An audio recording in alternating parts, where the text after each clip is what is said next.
بسم الله الرحمن الرحیم. نن موږ راغلي یو د ازبان میډیا سیل چې کوم دا ټول انتظامیه ده دا موږ څونه سیستم دی دا ارګنایز سیستم دی ماشاءالله دا موږ وکتلو او ډېر احساس هم راته وشو ځکه چې زه اکثر پوسټونه هم رالېږم او مطلب دا دی چې ډېر زیات دې اوس ستړي کوم زه ډېر زیات اپریشیټ کوم چې تاسو دا کوم ټیم دی او دا لګی دی مطلب څنګه چې تاسو وی دا یو کینډیډیټ نه دی هر کینډیډیټ چې کوم دی 55 جلسې کوي به دا هو مطلب دا بیانونه می او د څه پکې نو د عام خلکو پبلک چې کوم دی هغه بیانونه می دا ټول ایډیټ کول او دا مطلب پرې باندې کار کول دا یو مشکل کار دی خو څنګه تاسو یو کمیټډ ټیم دی او مطلب دا د هر هدا پورې د باجوړ आवाज بلکې زه تاسو ته خبر وکم چې زما ډېر ملګري دي هغه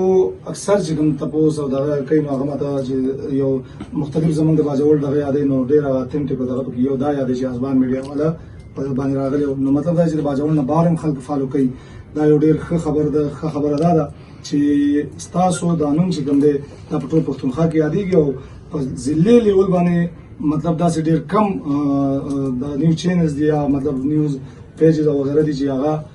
یادېږي او زمونږ د خیبر او د ګورګزۍ د کور مې ملګري چې کوم دی یا د نورو دغه والا چې کوم دی دا حزبان میډیا پیژني نو زه د ټول ټیم ته خراج تحسین پیش کوم چې تاسو د باجوړ په ترقۍ کې د باجوړ د پسمانده علاقو د आवाज پوښتولو کې او د دې مسایلو د کم چې جنون مسلې دي د دې پوښتولو کې یو اهم کردار ادا کوي تاسو د الله د اجر درکې او زه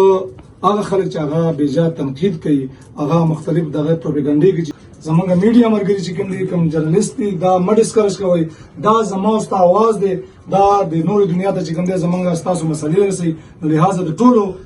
پولیټیکل او نان پولیټیکل څنګه ورکرز دي مرګري دي دا غوونه خواسته چې دغه شان د چینل چې کوم دي دا انکریج کوي د دې لپاره مختلف اپورچونټیز وګوري